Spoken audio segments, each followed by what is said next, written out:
Warga Ukraina dihantui risiko musim dingin yang gelap akibat operator jaringan listrik di Ukraina. Selain itu, pasukan Zelensky juga harus bertahan di garis depan meski musim dingin telah tiba, seperti rekaman yang ramai beredar di Twitter pada Selasa, 29 November 2022 ini.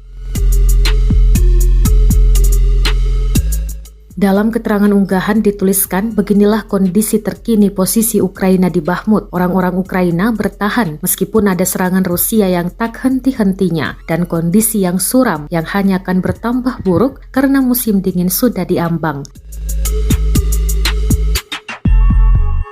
Tampak pasukan bertahan di parit yang porak-poranda. Sekretaris Jenderal NATO Jens Stoltenberg bersikeras bahwa Presiden Rusia Vladimir Putin berniat menggunakan embun beku, salju, dan es untuk menyerang warga sipil Ukraina.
Terima kasih sudah nonton.